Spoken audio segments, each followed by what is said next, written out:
अस्सलाम वालेकुम रहमतुल्लाह।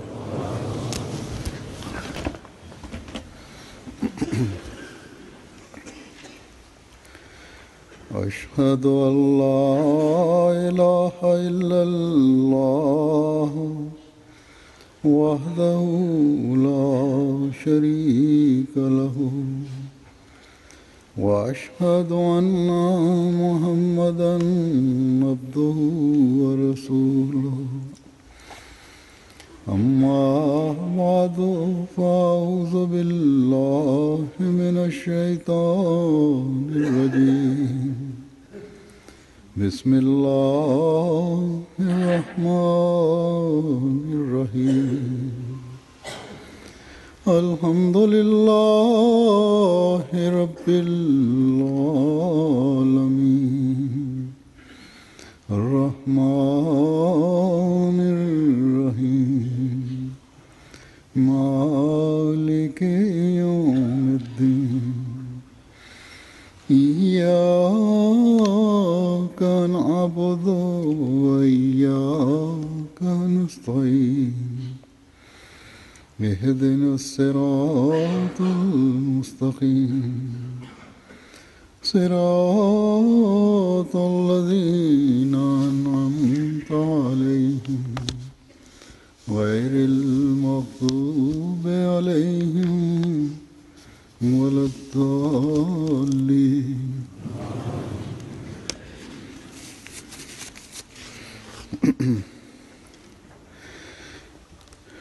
आज भी मैं सहाबा के कुछ वाक़यात पेश करूँगा जिनमें से सबसे पहले। Aujourd'hui, encore une fois, je vais présenter quelques récits tirés de la vie des compagnons du Messie promis alayhi salam. En premier lieu, je vais présenter des récits qui prouvent leur persévérance et leur constance. Hadrat Mia Abdullah Khan Sahib avait accepté le Messie promis alayhi salam à l'époque du Messie promis alayhi salam, mais il n'avait jamais vu le Messie promis alayhi salam en personne. Il déclare que au cours d'une année, le village Tahsil Zafarwal a été frappé de la peste. Cette année-là, j'ai travaillé en tant qu'employé de bureau à Sialkot. Le matin, j'ai rencontré Chaudhry Mohammad Hussain Saheb qui m'a dit « Crois-tu que Jésus-Christ est toujours vivant au ciel ?» J'ai répondu que selon la science, cela est impossible. Je n'avais pas de préjugés au cœur. Et il a dit que Hadrat Mirza Ghulam Ahmad, le Messie promis, a déclaré qu'il est le Messie, celui qui devait venir, et que Jésus-Christ, celui qui est venu pour les enfants d'Israël, est mort. Mia Abdullah Khan a déclaré que j'ai écrit au Messie promis alayhi salam pour lui prêter allégeance et je l'ai accepté comme prophète. Ensuite, je suis parti à Karachi et ensuite je suis parti en Afrique. Mon père n'était pas Ahmadi, mais il n'était pas hostile envers moi. Mais il était un des leaders des Wahhabis de la région et les gens l'ont incité contre moi en 1911. Ils ont dit que votre fils est un Mirzaï, c'est-à-dire un Ahmadi. Mon père m'a écrit alors que j'étais en Afrique et il m'a dit de répéter quelques propos qu'il a énoncés à l'encontre du Messie promis alayhi salam. Il m'a dit que si tu ne le fais pas, eh bien je vais te déshériter. Il déclare que je travaillais comme chef de gare à la gare Sultan Mahmoud au Kenya. J'ai gardé cette lettre avec moi pendant 8 à 10 jours et une nuit après la prière d'Isha, j'en ai fait mention à ma femme. Celle-ci était une illettrée, mais elle a dit que puisque ces personnes ne sont pas prêtes d'accepter le Messie promis en tant que Messie, pourquoi allons-nous l'insulter nous? Dieu nous a accordé de ses provisions et nous n'avons pas de soucis à ce sujet. Écrivez à votre père que nous ne sommes pas prêts de suivre ces directives. Vous pouvez nous déshériter si vous le désirez. Et j'ai écrit à mon père, et mon père m'a répondu en disant que tu es mon fils unique, tu es mon seul héritier, et ce sont les gens qui m'ont incité à écrire ces propos. Et j'ai répondu à mon père, mais j'ai reçu la même réponse. Ensuite, quand je suis parti en vacances, un jour, vers 9 heures, mes deux frères avec moi discutaient avec mon père et le débat était très houleux. Mon père a dit que je connais Mizarullah Mahmoud alors qu'il était tout jeune et qu'il travaillait à Sialkot. Je le rencontrais souvent, c'était une personne pieuse. Je me souviens qu'il y avait un propriétaire terrien musulman qui est venu d'un village de l'est de Sialkot et qu'il a rencontré. Il a rencontré Mizarullah Mahmoud et il a dit Mirzaji, je crois que vous êtes le Mehdi qui devait venir. Le père rapporte que le Messie premier alayhi salam avait 20 à 22 ans à l'époque. Il dit que j'avais presque le même âge. Quand mon père a prononcé ces propos, je lui ai dit que Dieu vous a présenté cette preuve en faisant sortir ces paroles de la bouche de cette personne. Mais mon père a déclaré que même s'il est véridique, moi je ne vais pas l'accepter. Et nous avons récité l'istighfar et nous sommes partis. Il y a le récit de Cheikh Abdul Rashid qui déclare que il y avait un certain Molvi Mohamed Ali de Beaupry qui venait souvent à Batala et il logeait chez nous. Et mes parents m'avaient chassé de la maison à l'époque. Un jour, un certain Meher Waldou, qui était un ami de mon père, est venu me rencontrer. Elle m'a dit, viens parler avec le Molvi Mohamed Ali Beaupry, afin que nous puissions comprendre ce qu'il a à dire. C'est-à-dire, il voulait qu'il y ait ce débat entre moi et ce mullah non-Ahmadi. Abdul Rashid déclare que j'ai été empli de zèle à l'époque. Je suis parti immédiatement pour voir le Molvi Mohamed Ali. Et lorsque nous étions devant lui, le mullah a dit « Meher Waldou, pourquoi as-tu apporté ce kafir devant moi ?» Ces paroles m'ont blessé et ont blessé Meher Waldou. Mais moi, je voulais lui présenter tous les arguments. Et Meher Waldou m'a soutenu. Et il a dit au mullah que si vous ne pouvez pas convaincre cet enfant, eh bien comment allez-vous convaincre les autres Mirzaï, les autres Ahmadis? En entendant ces paroles, c'est là que le mullah a présenté ce hadith Kaifa antum idha nazala ibn Maryam fikum. Et il a commencé à expliquer longuement ce hadith. Il avait parlé longtemps. Je lui ai dit, écoutez-moi, écoutez ce que j'ai à dire. Les paroles de ce hadith doivent être expliquées. Et j'ai commencé à expliquer cela. Mais cela l'a déplu. Ce hadith se trouve dans le recueil de Bukhari et de Muslim et de Musnad Ahmad bin Hanbal. Ce hadith a été rapporté par Hadrat Abu Huraira qui déclare que le saint prophète a dit Kaifa antum idha nazala ibn Maryama fikum wa imamukum minkum. Dans d'autres récits, il est dit fa ammakum minkum. C'est-à-dire quel sera votre état déplorable quand le fils de Marie descendra parmi vous et qu'il sera votre imam et elle sera des vôtres. Et dans l'autre récit, il est dit que puisqu'il sera des vôtres, il sera votre imam.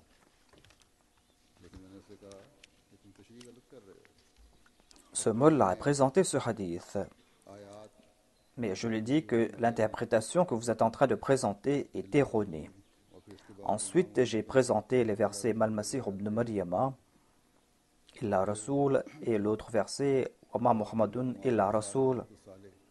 Et j'ai présenté le hadith où il est dit Fa'akulu kama akulu Abdus Salih.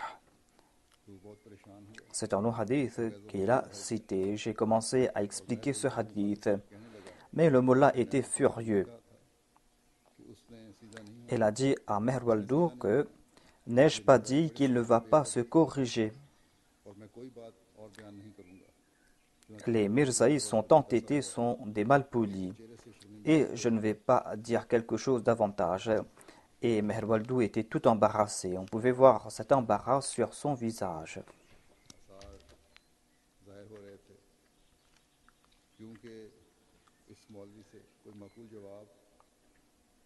Il était embarrassé parce que le mullah n'a pas pu donner de réponse logique et ne m'a pas pu transmettre son message. En tout cas, nous sommes partis là-bas et Mehwaldou a déclaré à mon père que le Moulvi Mohamed Ali n'a pas pu convaincre votre fils. Et il était furieux. Celui-là est un enfant, il va comprendre plus tard.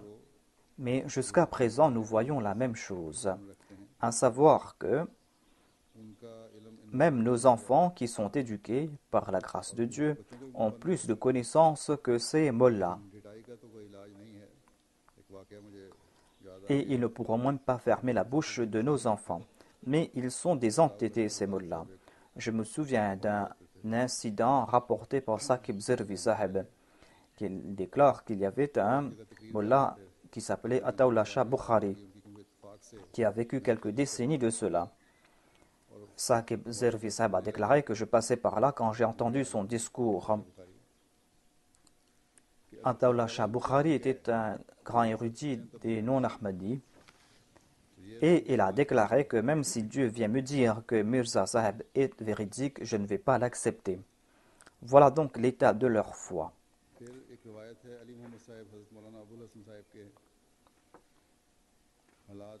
Il y a le récit de Ali Muhammad Sahib qui a rapporté quelques incidents concernant le Maulana Abdul Hassan Sahib. Il déclare que le Maulana Abdul Hassan était un grand érudit et qui a transmis le message du Messie promet l'Islam de la région de Dera Ghazi Khan. Les adversaires l'ont fait souffrir, mais il a toujours été persévérant et jamais il ne s'est soucié de cette hostilité contre lui. Et il a subi ces souffrances sans broncher. Hafiz Ghulam Rasoul Wazirabadi a déclaré qu'une fois je suis retourné à Qadian tout effrayé car j'avais subi une tempête d'hostilité. Le Messie promet l'Islam m'a dit: pourquoi avez-vous peur? Par le ton du Messie promet l'Islam, j'avais l'impression que le Messie promet l'Islam voulait m'aider financièrement. Mais moi, je n'étais pas venu voir le Messie promet l'Islam pour cela. Tel n'était pas mon but. Mon but était pour que mon cœur soit en paix, que je sois convaincu et que je n'ai pas peur face à cette hostilité. En présence du prophète, certainement, non pouvoir de son pouvoir sanctifiant. Et Dieu nous accorde du pouvoir grâce à la présence du prophète. En tout cas, moi, j'étais venu voir le Messie promet l'Islam afin de renforcer mes convictions. Et il déclare que on ne doit pas venir voir les prophètes pour leur demander de l'aide. Au contraire, ses disciples doivent, selon leurs moyens, lui présenter quelques cadeaux. Le Messie promet l'Islam a beaucoup prié pour moi. Il m'a prodigué des conseils qui m'ont consolé. Par la grâce de Dieu, je n'avais pas de doute un seul instant concernant la véracité du Messie promis à l'Islam. Hadrat Babu Abdurrahman a déclaré qu'en raison de mon humilité et de ma simplicité, tous mes amis, tous mes proches parents, tous les gens de la ville étaient contents de moi et toutes ces personnes me louaient. Mais en ayant su que j'ai accepté le Messie promis l'Islam, tous se sont retournés contre moi, sauf certains parmi mes grands-parents. Mais tous se sont retournés contre moi. Tous étaient mes ennemis. Voilà donc comment on traite la Jama'a des prophètes. C'est ainsi qu'on traite ses suivants. Tous deviennent ses ennemis. Ceux qui les louaient naguère deviennent leurs ennemis. Ils acceptent ce fait, que ces personnes sont des personnes pieuses. J'ai déjà cité l'exemple de Cheikh Mohammed Ahmad Mazhar Sahib.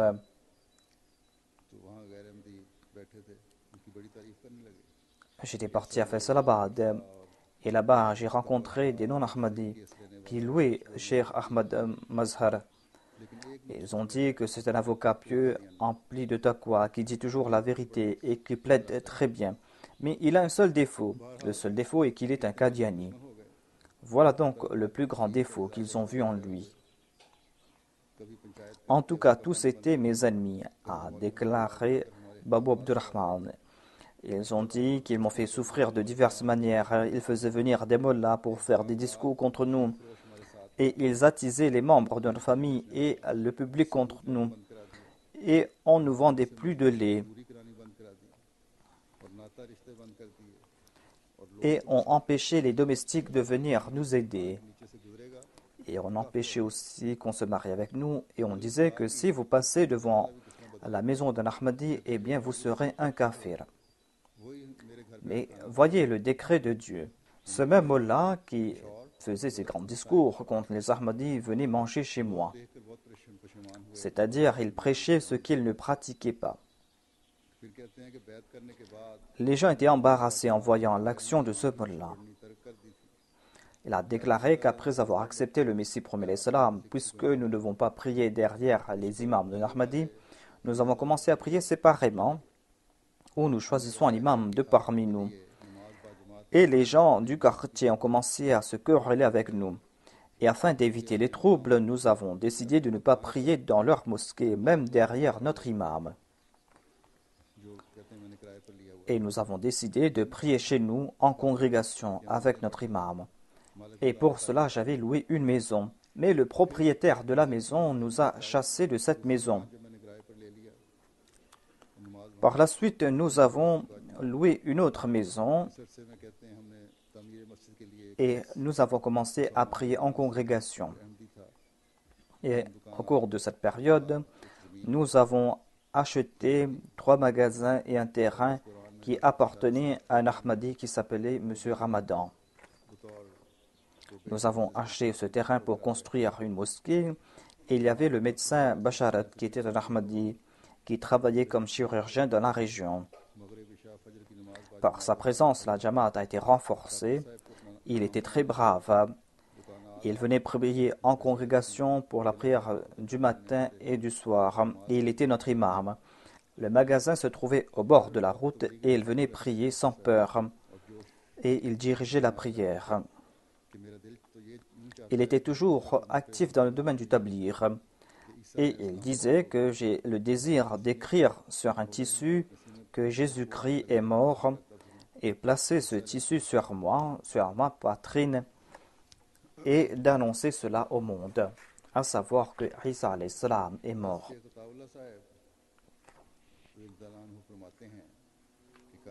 Cheikh Ataullah Saheb déclare qu'il avait reçu la lettre de l'acceptation de son serment d'allégeance de Qadian. Il avait aussi reçu quelques ouvrages de la communauté, ainsi que le journal Al-Hakam. Nous avons reçu ce journal avec la lettre et j'ai commencé à distribuer ces ouvrages et ce journal. Cela a fait beaucoup de bruit et il y a eu une hostilité véhémente contre nous. Il y a eu des manifestations contre nous. On nous attrapait et on nous forçait à nous repentir, c'est-à-dire de dire que nous ne sommes plus les suivants de Mizarullah Muhammad Saheb. En tout cas, nous avons subi ces brimades, mais certains qui étaient faibles parmi nous n'avaient pas pu endurer tout cela. Ils n'étaient plus constants et patients. Et en fin de compte, il ne restait que Hadrat Hafiz Soufi Tasawwur Hussain et son disciple et moi-même. Et tous s'étaient détournés de l'Ahmadiyya parce qu'ils n'arrivaient plus à endurer cette hostilité. C'est-à-dire, il ne restait que 3 personnes et tous les autres avaient abandonné l'Ahmadiyya. Mais eux, ils ont fait preuve de patience et de constance. Il ajoute que Allah a accordé la constance à Soufi Saheb et il était parti à Qadian et a profité de la lumière de la Nubuwa.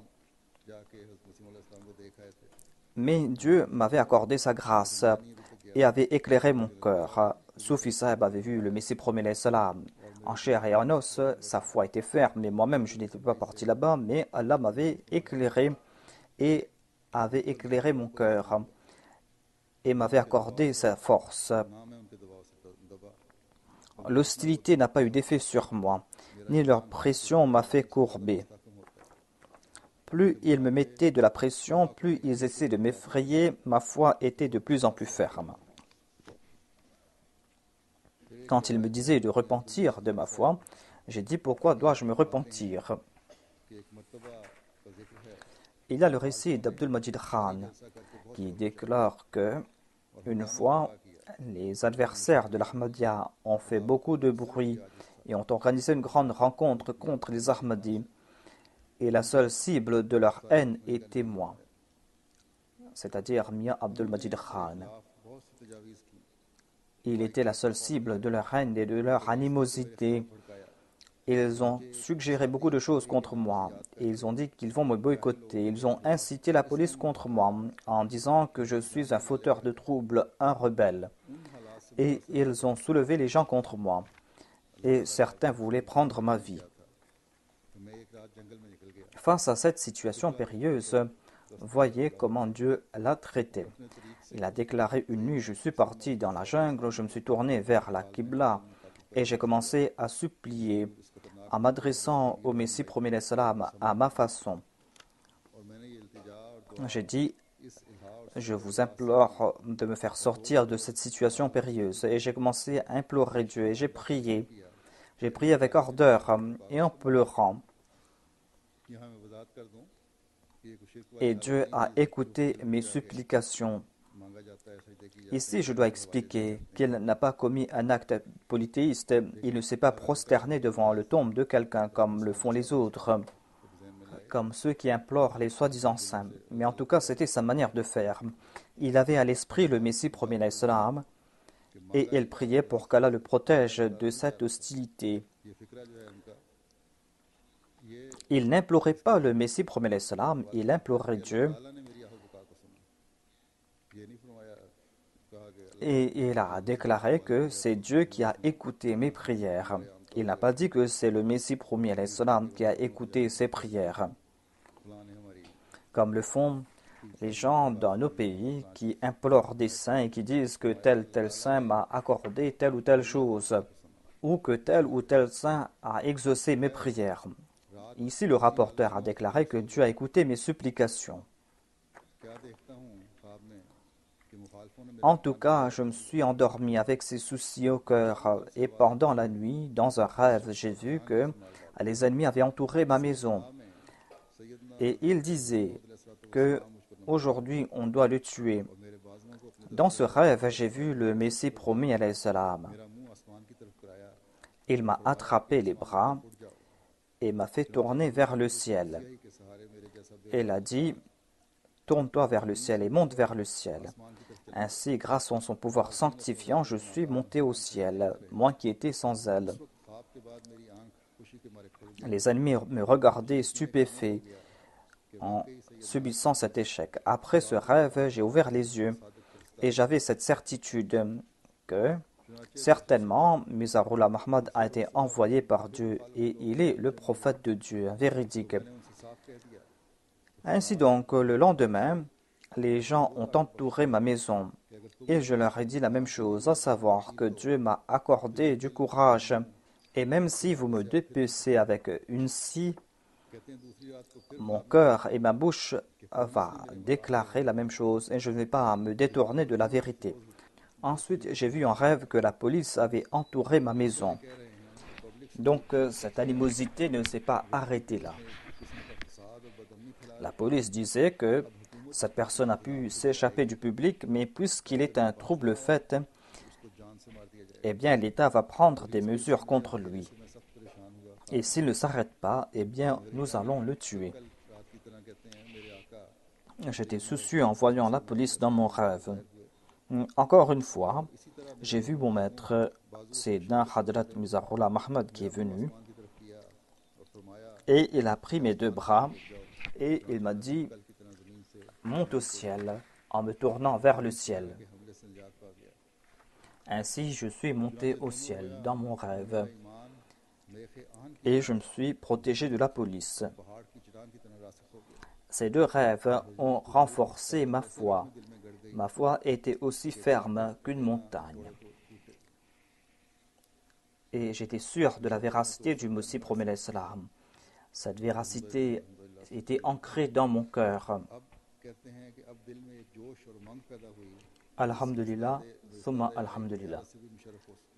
et personne ne pouvait faire disparaître cette foi de mon cœur. Et j'avais le grand désir de voir l'envoyé de Dieu. Il n'avait pas encore rencontré le Messie premier l'Islam. Ainsi, j'ai écrit au Messie premier l'Islam et j'ai reçu la réponse. Le Messie premier l'Islam a dit « Mia Abdul Majid, venez immédiatement à Qadian. » C'est ainsi qu'Allah a renforcé sa foi. Aujourd'hui aussi, nombre de personnes m'écrivent à ce sujet.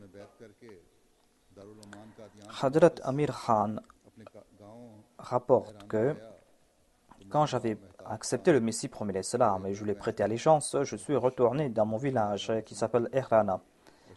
Il y avait là-bas un certain Mehtab Khan qui se croyait un grand savant et qui était aussi un grand arrogant. Il n'avait pas fait de grandes études,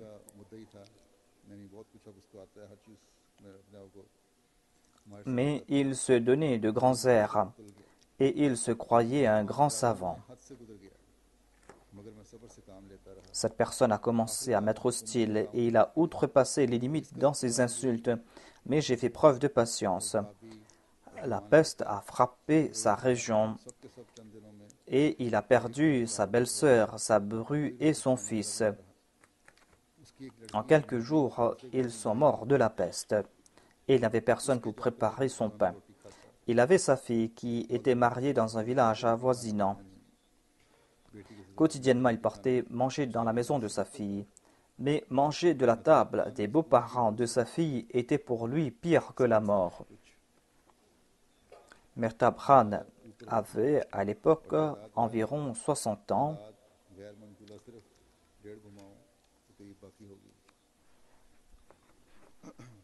Et de ses biens, il ne lui restait qu'un petit bout de terrain.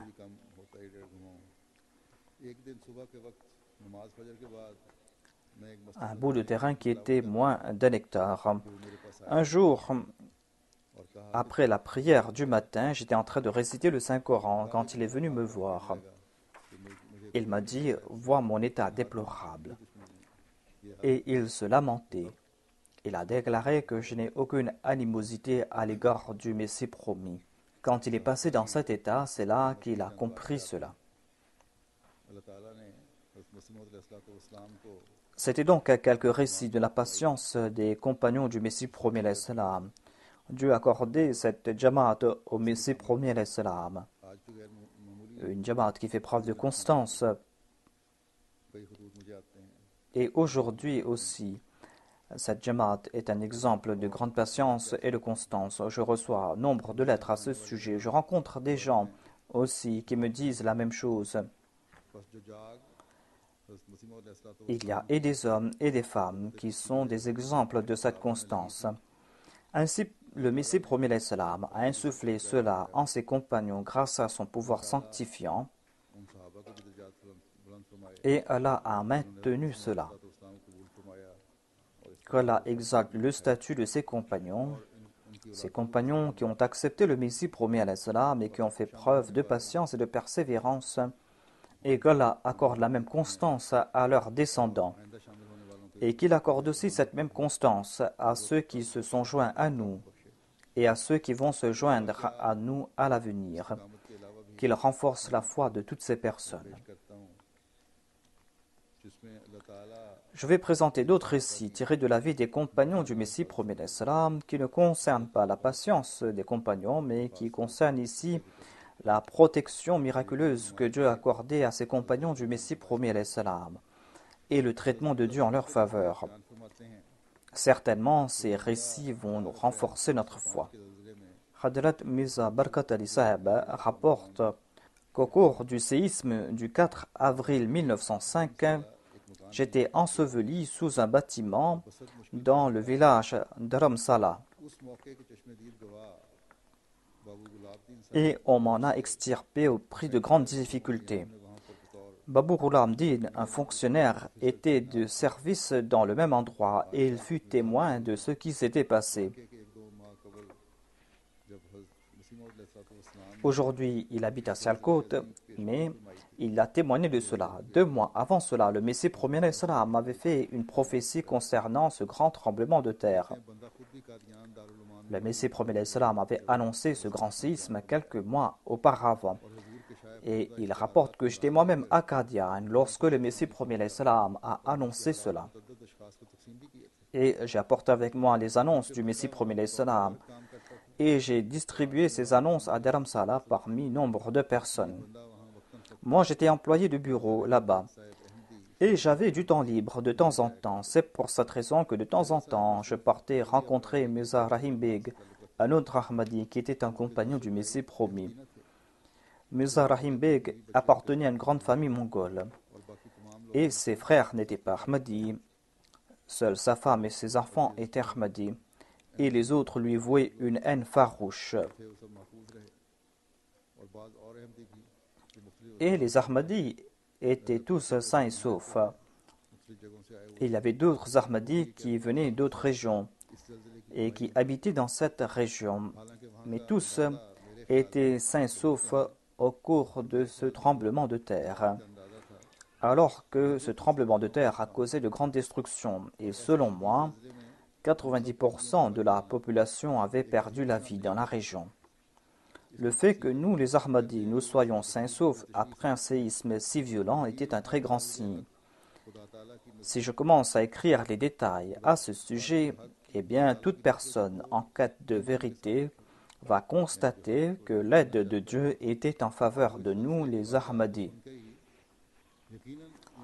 Ceux qui veulent connaître la vérité, en entendant les récits de ce séisme, vont comprendre que Dieu a certainement soutenu les Ahmadis. Ma famille est la famille de Khan Saheb et Allah Barsh et Ghulam Mohammed. Nous fûmes tous à l'abri. Tous les Ahmadis étaient à l'abri de ce tremblement de terre grâce à des moyens tout naturels. Et chaque individu parmi nous était un signe. En particulier, Ilahi Barsh qui a quitté cet endroit un jour auparavant par hasard. Le fait que ma famille soit retournée au pays un jour avant le tremblement de terre et le fait que certains de nos amis soient sortis de leur magasin tout juste avant le séisme et le fait que certains qui ont été ensevelis soient sortis indemnes. Tout cela sont autant de signes. Et je désire écrire un article à ce sujet. Je ne sais pas s'il a pu écrire cet article, mais il a déclaré, en tout cas, je dois dire qu'après cela, nous sommes partis voir le Messie promis alayhi salam. Quelques jours après le séisme, je suis retourné à Qadian et le Messie promis alayhi salam logeait dans des tentes dans le verger qui se trouve à côté de la Bahishti Makbara. Quand j'ai rencontré le Messie promis alayhi salam, il m'a posé nombre de questions, à savoir comment je suis sorti indemne après avoir été enseveli. Je lui ai dit que le lit de la Barche m'a sauvé. Son lit a soutenu le poids d'un mur, un mur qui s'est écroulé et j'ai pu m'en sortir. Et le Messie premier alayhi salam m'a posé des questions concernant les autres Ahmadis. Et j'ai dit que tous les Ahmadis sont indemnes. Alors que, auparavant, le Messie premier alayhi salam avait déjà publié une annonce qu'un seul Ahmadi ne sera pas mort suite à ce séisme. Certainement, le Messie premier alayhi salam avait reçu des révélations de la part de Dieu, car auparavant, il n'y avait aucun Ahmadi qui était venu de Dharamsala. J'étais le premier à venir l'informer à ce sujet. Mais le Messie promis alayhi salam avait déjà publié une annonce auparavant, avant d'avoir reçu ces informations. Il a déclaré que tous les Ahmadis seront indemnes et qu'aucun Ahmadi ne sera affecté. Le Messie promis alayhi salam avait déjà publié cela avant même que je le rencontre.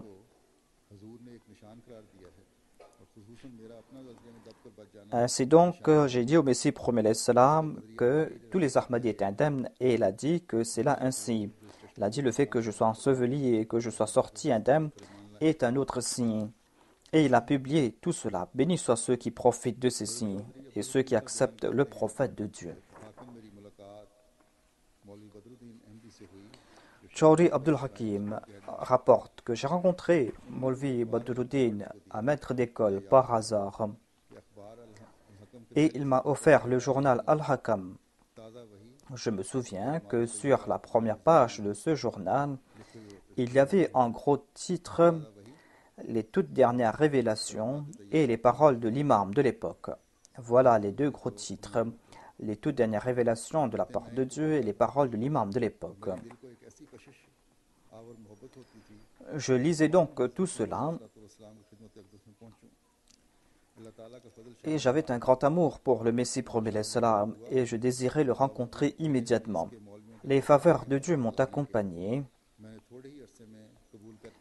et les mollahs Ahl-Hadith ont essayé de m'effrayer, mais après quelque temps, j'ai embrassé la cause du Messie promis salam. Le Maulvi Badruddin m'a dit de partir immédiatement à Qadian. Il y avait le disciple d'un autre mollah. Il était le disciple particulier du Maulvi Sultan Mahmoud. Je n'avais que 15 roupies comme salaire. J'étais tout pauvre. J'ai pris mon congé pour partir. Je n'avais pas de titre pour voyager gratuitement sur le train. J'ai pris un billet pour Amritsar avec mon ami, mais nous n'avions pas d'argent pour le billet jusqu'à Qadian. À Amritsar, notre billet n'était plus valable et nous avons pris le train pour Batala, mais nous n'avions que 8 annas et nous avons pris un billet de 2 annas pour Wirke, la prochaine gare. Après la gare de Wirke, notre billet n'était plus valable, mais nous sommes restés dans le train et le train s'est mis en route. Avant la prochaine gare, un employé des chemins de fer est venu examiner nos billets. Nos billets n'étaient plus valables et nous n'avions pas d'argent non plus. Nous étions tout anxieux en raison de l'humiliation qui nous attendait. Et nous n'avons pas eu d'autre cours que d'implorer l'aide de Dieu. Et tous deux, nous avons commencé à prier en disant que nous partons voir ton Messie véridique. Nous ne possédons rien. Couvre nos défauts et protège-nous par l'entremise de ton Messie.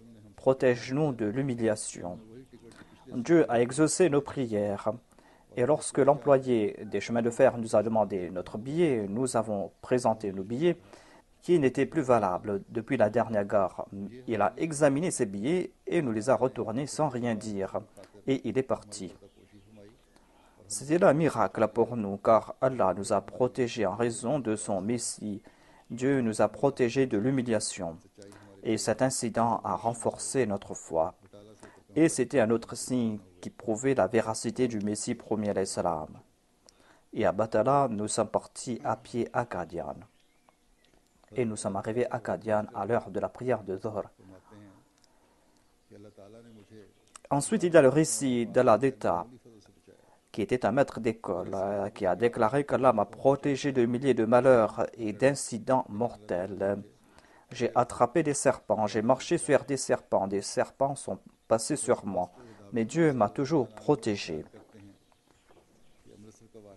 Hadrat Master Dawe Khan Sahib rapporte qu'à Amritsar, il y a eu une épidémie de peste très virulente. Une fois, je suis retourné à la maison, j'ai vu ma femme devant la porte. Je lui ai dit, que se passe-t-il? Et elle m'a dit qu'il y a un rat mort dans la maison. Je lui ai dit, n'aie pas peur, alors qu'elle était ouvrier. Je lui ai dit que, n'aie pas peur, notre Jamaat sera à l'abri de la peste et il n'y a pas de danger pour nous. J'ai commencé à nettoyer la maison. Mais le lendemain, il y avait un nouveau rat mort et sur lequel il y avait plein d'asticots. J'ai commencé à nettoyer la maison et j'ai consolé ma femme en disant que notre Jamaat sera à l'abri. Et après quelques nuits, vers minuit, ma femme m'a dit que j'ai des pustules, c'est-à-dire des pustules de la peste. J'ai dit, n'aie pas peur. Et le matin, j'ai écrit au Messie premier salam en lui demandant de prier pour nous. J'ai écrit au Messie premier salam et je pense que la lettre n'est pas arrivée à Qadian quand les pustules avaient disparu. Et ma femme était bien portante. Quelques nuits après, mon fils, Abdul Karim, qui avait 1 an, a commencé à montrer des pustules. J'ai écrit au Messie premier salam et j'ai consolé les membres de ma famille. Et ces pustules ont disparu après quelques jours. L'épidémie était si virulente que quotidiennement, environ 200 personnes mourraient. Et on a publié ces chiffres. Je dois présenter quelques explications ici. Lorsqu'il y a eu cette épidémie de peste, le Messie premier salam a donné quelques directives. Peut-être que ce compagnon n'avait pas reçu cette nouvelle ou ces directives, ou peut-être il n'avait pas compris cela. Sinon, les compagnons suivent les directives du Messie premier salam, quelle que soit la situation. Ou que peut-être que cet incident s'est passé avant que le Messie premier salam ne donne ses directives. Mais en tout cas, c'est là un signe de sa foi. Dieu a renforcé sa foi et a renforcé la foi de sa femme et de ses enfants.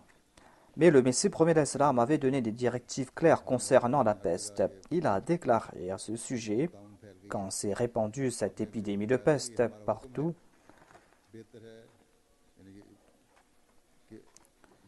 il a donc donné ces directives en disant que ceux qui habitent à Lahore doivent informer leurs amis que s'il y a des rats morts dans leur maison ou si leurs voisins sont atteints de la peste, ils doivent quitter cette maison.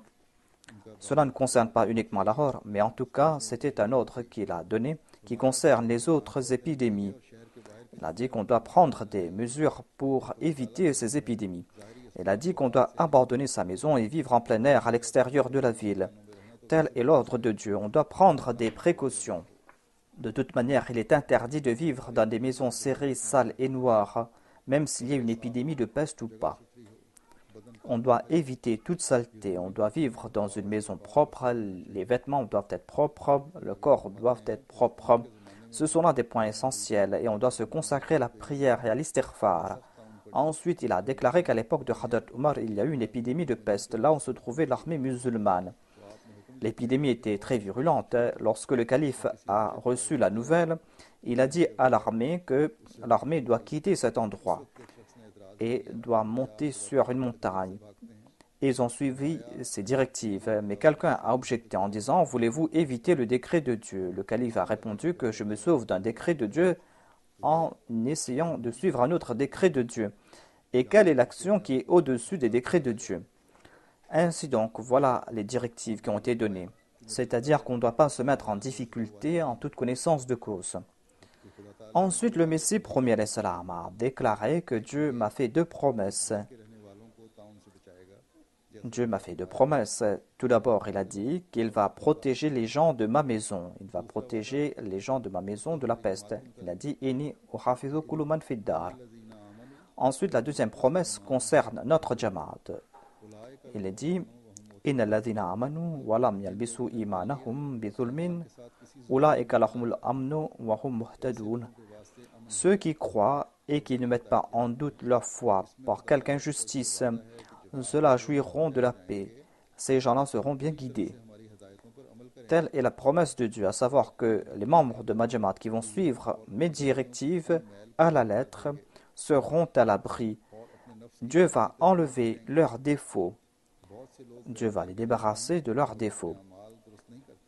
Et ils ne vont plus se tourner vers le mal. Nombre de personnes me prêtent allégeance, mais ces personnes ne corrigent pas leurs actions. Il ne suffit pas de me prêter allégeance. Dieu connaît l'état des cœurs.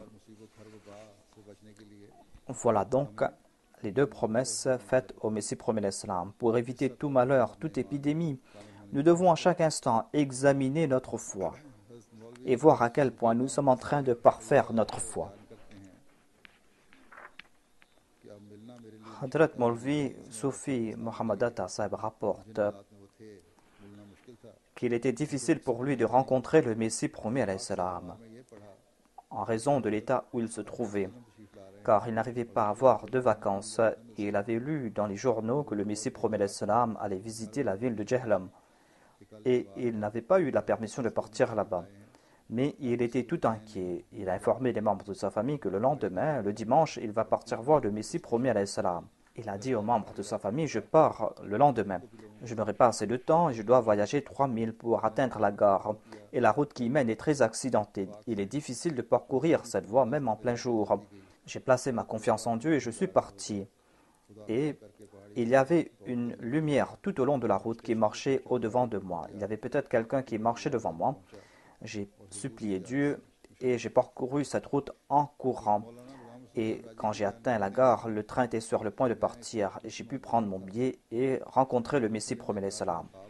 Le Maulana Ghulam Rasoul Rajiki a déclaré que j'étais tout jeune quand, dans un rêve à Kapurthala, j'ai vu qu'il y avait un éléphant et que j'étais sous cet éléphant. Et le ventre de l'éléphant était au-dessus de moi. Le matin, Abdul Majid Khan Sahib m'a dit que la rivière Béas est sortie de son lit. Il y a eu une inondation et nous allons partir voir cela en voyageant sur des éléphants. Il a dit, venez avec nous. Je lui ai dit, non, je ne veux pas partir là-bas. Et j'ai dit que pendant la nuit, j'ai vu une scène terrible et j'ai vu que j'étais sous un éléphant. Mais il a insisté. Et moi, je refusais, car ce rêve que j'avais vu m'avait effrayé. Et quand Khan Sahib a dit qu'on va voyager sur des éléphants pour aller voir la rivière, en entendant le mot éléphant, le rêve m'a terrifié davantage. Et j'ai refusé avec véhémence. Et j'ai dit que je ne vais pas partir avec vous. Mais d'autres amis ont insisté. Ils ont insisté que je devais venir. En voyant leur insistance, je me suis dit que tel est le décret de Dieu. Et ce qui doit arriver va arriver. Ainsi, je suis parti avec eux. Ils avaient préparé quelques éléphants. Il y avait entre 3 ou 4 éléphants. Et ils sont montés dessus. Moi, je suis monté sur un éléphant en compagnie de Khan Sahib. Lorsque nous sommes partis au bord de la rivière, le rêve s'est réalisé différemment. Nous sommes descendus des éléphants et nous sommes partis au bord de la rivière.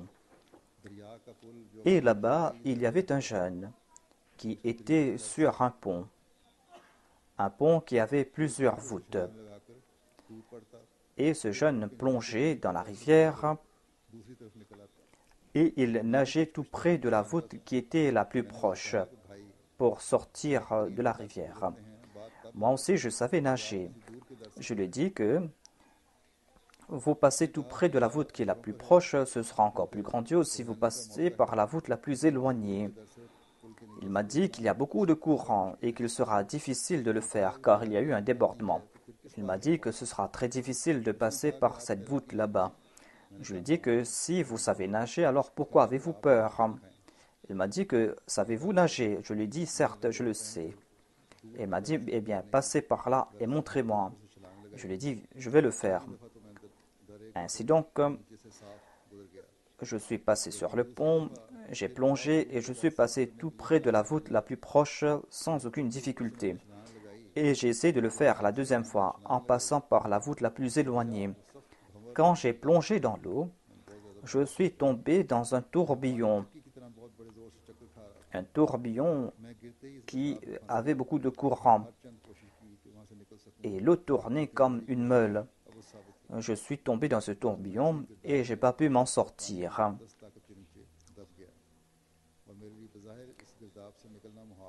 J'ai tourné dans le courant et j'ai été pris par le courant. Et mes efforts étaient complètement vains. Et j'ai compris que je serais mort en quelques minutes.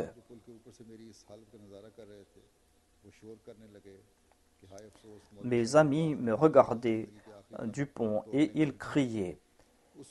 Il a dit, voilà, le Mollah est en train de se noyer. Mais la chose la plus étrange, et tel était le décret de Dieu, est que, en dépit du fait qu'ils faisaient du bruit, ils ne pensaient même pas à m'envoyer un bout de leur turban pour que je puisse l'attraper, pour que je puisse sortir de ce tourbillon. Ainsi donc, personne n'a eu cette idée.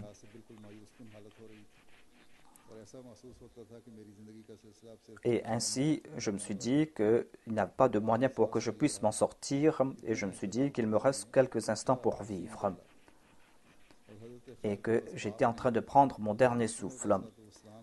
Mais la scène a changé.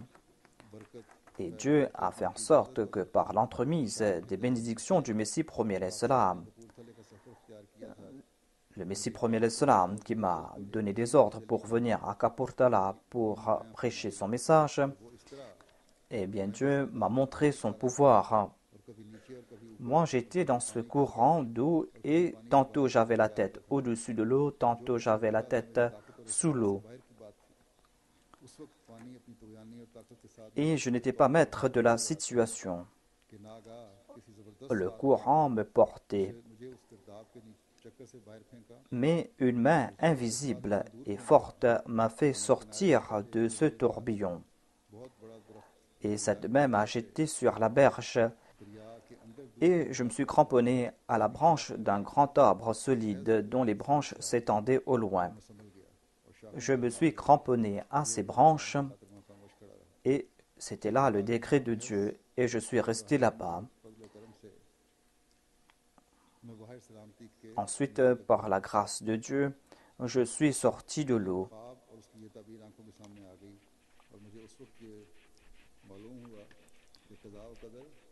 Et c'est là que j'ai compris l'interprétation de ce rêve. Et j'ai compris que selon le décret de Dieu, l'éléphant représentait un autre malheur. Alors qu'auparavant, nous avions voyagé sur des éléphants pour venir jusqu'à la rivière. Mais l'avertissement dans le rêve a pris la forme de l'éléphant. Et j'ai réalisé que le fait que je sois sorti indemne de cette mésaventure, je suis sorti de là par l'entremise des bénédictions du Messie premier l'Islam, parce que lui, il m'avait donné l'ordre de venir à Kapurthala pour prêcher son message. C'est pour cela que j'ai été protégé de la mort. Sinon, ma situation était désespérée. Voici donc ces récits qui démontrent la foi et la certitude des compagnons du Messie premier l'Islam dans le Messie premier l'Islam. Le Maulvi Rajiki est passé par cette mésaventure. Si c'était une personne de ce monde, cette personne aurait dit que c'est là un fait du hasard, qu'il a pu sortir de l'eau par hasard. Mais le Maulvi Rajiki a voyagé pour la cause de la foi et il a été protégé grâce à la prière du Messie premier l'Islam, selon lui. Voilà donc la foi que nous devons tous posséder, que Dieu nous en accorde la possible.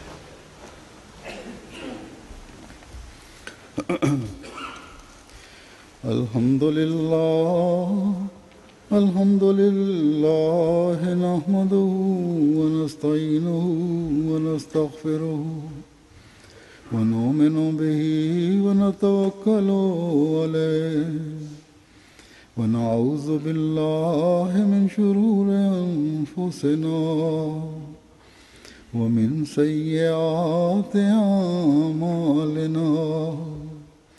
من يهده الله فلا مضل له ومن يضلله فلا هادي له ونشهد أن لا إله إلا الله ونشهد أن محمدا عبده ورسوله.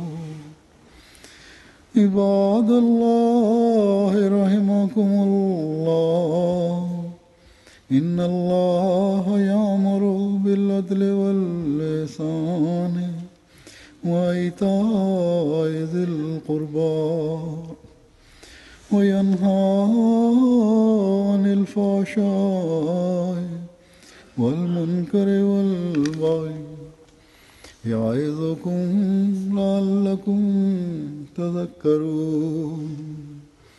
اذكروا الله يذكركم